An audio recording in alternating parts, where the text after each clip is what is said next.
আজকে 10টি খুবই গুরুত্বপূর্ণ জেনারেল নলেজের প্রশ্ন ও উত্তরকে নিয়ে আলোচনা করলাম। আশা করছি প্রত্যেকে ভিডিওটি শেষ অবধি দেখবেন। চলুন কথা না বাড়িয়ে ভিডিওটা শুরু করা যাক। ফার্স্ট প্রশ্ন, ভোরের পাখি কাকে বলা হয়েছে? উত্তরটি হলো বিহারীলাল চক্রবর্তীকে ভোরের পাখি বলা হয়ে থাকে। উত্তরটি হলো বিহারীলাল চক্রবর্তীকে ভোরের পাখি বলা হয়ে থাকে। নেক্সট প্রশ্ন হলো ধান গবেষণা প্রতিষ্ঠান কোথায় অবস্থিত হয়েছে? উত্তরটি হলো কটকে ধান গবেষণা প্রতিষ্ঠানটি অবস্থিত হয়েছে। নেক্সট প্রশ্ন, ভারতের নেপোলিয়ান কাকে বলা হয়েছে? উত্তরটি হলো সমুদ্রগুপ্তকে ভারতের নেপোলিয়ান বলা হয়ে থাকে।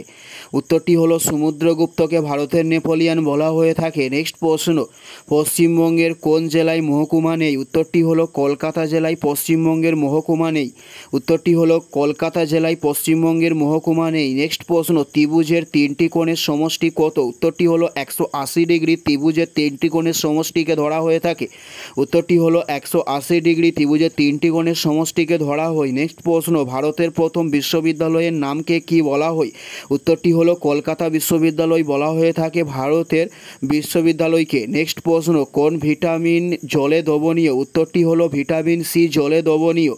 উত্তরটি হলো ভিটামিন সি, এটি জলে দ্রবণীয়। নেক্সট প্রশ্ন, বাংলার প্রথম নরপতি কে ছিলেন? উত্তরটি হলো শশাঙ্ককে বলা হয় বাংলার প্রথম নরপতি। উত্তরটি হলো শশাঙ্ককে বলা হয়ে থাকে বাংলার প্রথম নরপতি। নেক্সট প্রশ্ন, চীন সাগরের ঘূর্ণাবর্ত কী নামে পরিচিত? উত্তরটি হলো টাইফুন নামে পরিচিত। চীন সাগরের ঘূর্ণাবর্তকে বলা হয়। উত্তরটি হলো টাইফুন নামে পরিচিত চীন সাগরের ঘূর্ণাবর্ত। নেক্সট প্রশ্ন, লাহোর শহরটি কোন নদীর তীরে অবস্থিত হয়েছে?